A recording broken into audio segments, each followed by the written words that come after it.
Donald Trump just dropped a bombshell. He's issued a direct warning that he's going to teach India a lesson. According to him, India has crossed the red line. But here's where things get even more interesting. China stepped in and sent a strong message to Trump.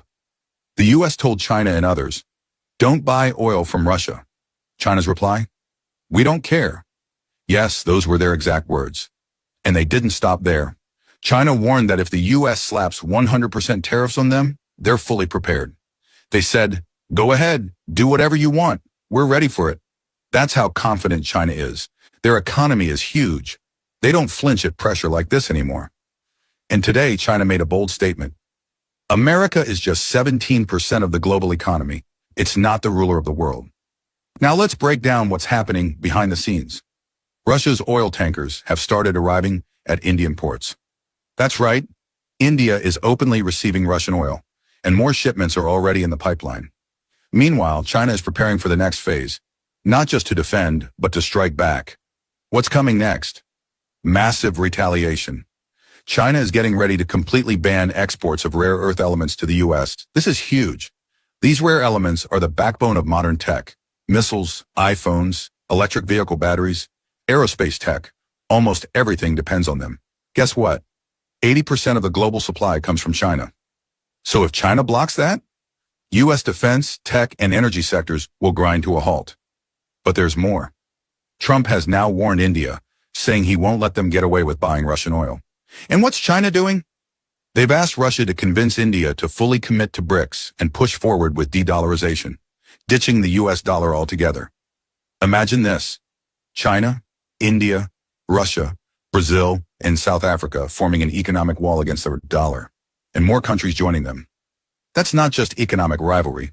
That's a global currency shift. If BRICS introduces its own currency, even a 500% tariff from the U.S. won't hurt them. Why? Because they won't need to trade in dollars anymore. And then what happens? If both China and India stop exporting to the U.S., who suffers? Not China. Not India.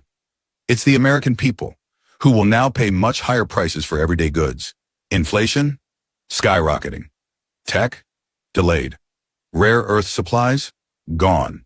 Stock markets? On the edge. China is also demanding that U.S. companies explain where their rare earth materials are being used. Why? Because China wants to make sure they're not supplying parts used in weapons, targeting their own allies. This is serious. And there's another bold move from China.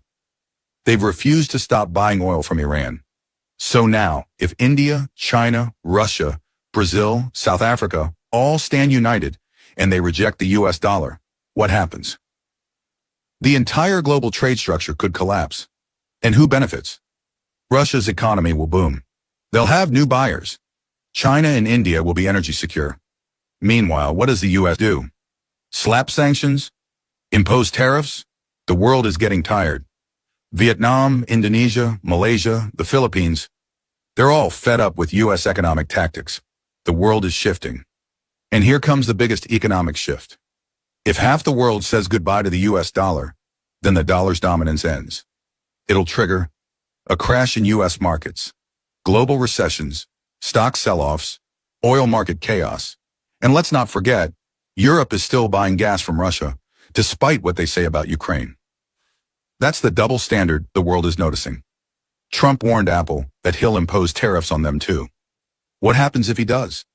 Apple products will become unaffordable for Americans. He's warning Amazon too, and people are starting to push back. Some stores planning to add price tags like, before tariff, $500, after Trump tariff, $750. It's turning into a public embarrassment for Trump. Now ask yourself, if Trump slaps tariffs on China, on India, and warns everyone, where does this all go? Nowhere good. Trump thought he was cornering the world. But now the world is cornering him. This is the biggest trade standoff we've ever seen. And if nations start leaving SWIFT and moving to systems like CIPS or BRICS-Pay, the U.S. financial grip will be broken. Even Russia's capture of key mining zones in Ukraine means Trump can't get the minerals he's been eyeing. Guar. And the U.S. warnings? They're backfiring. China, India, Russia, they're standing tall. And slowly but surely, Trump's grip on the global game is slipping. The world isn't following the US anymore. The era of single-handed dominance is ending. Trump's trade tactics may end up hurting Americans more than anyone else. And the dollar? Its decline is now being written on the wall.